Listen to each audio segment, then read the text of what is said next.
बिशर हाफी ज़माने का मारूफ शराबी है, लेकिन एक दिन गुजरते गुजरते देखा कि कागज़ का एक टुकड़ा ज़मीन पे पड़ा है और उस पर अल्लाह का मुबारक नाम लिखा हुआ है। तो वो टुकड़ा उठाया, उसको साफ़ किया, खुशबू लगाई और किसी ऊंची जगह पे रख दिया कि ये मेरे रब का नाम है। तो उसने अल्लाह के मुबारक नाम का अदब किया और फिर अपनी रूटीन के मुताबिक शराब खाने में चला गया। शराब पी के बिशर धुत हैं कि वक्त के वली को इल्हाम हुआ कि जाके बिशर को मेरा सलाम दे दो और उससे कहो कि अल्लाह ने तुम्हारे माजी के सारे गुनाह माफ़ कर दिए। बिशर को जाके घर में ढूंढा, तलाश किया तो पता कि वो तो शराब खाने में है। तो वो अल्लाह का बंदा शराब खाने के दरवाजे पे खड़ा है। दस्तक दी, साकी मैं खाना ने कहा किसे मिलना है? तो कहा मैं बिशर को मिलना है।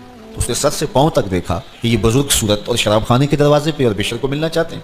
खैर कहा बिशर तुम्हारे मेहमान बाहर खड़े हैं। तो जल्दी से जूते पहनने का ख्याल भी न रहा, नशे में धुत यूं ही दरवाजे पे आए। तो वो बुजुर्ग फरमाने लगे कि तुम्हारे रब का तुम्हारे नाम सलाम है और साथ पैगाम है कि ऐ बिशर तूने मेरे नाम की इज्जत की, मैं तेरे सारे गुनाह माफ कर। तो उस वक्त जब ये अल्लाह का पैगाम आया तो बिशर नंगे पांव थे, फिर सारी जिंदगी जूते नहीं पहने।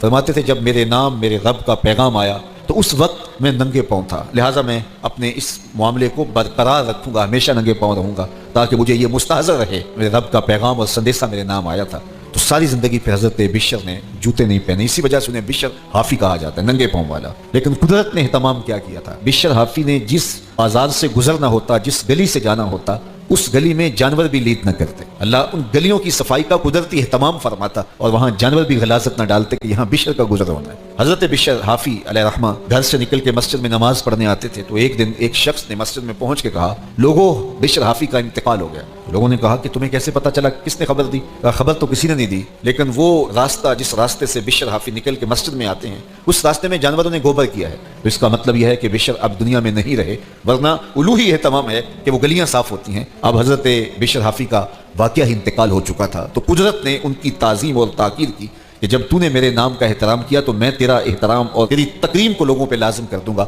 और आज भी उनका नाम आता है तो रूहें सरशाद होती हैं। तो जब कोई उसके हुजूर अपने गुनाहों की माफ़ी मांगे, सच्चे दिल से नादिम हो जाए, तो वो बंदों को न सिर्फ माफ़ करता है बल्कि उसके गुनाहों को बदल के नेकियों में तब्दील कर देता है।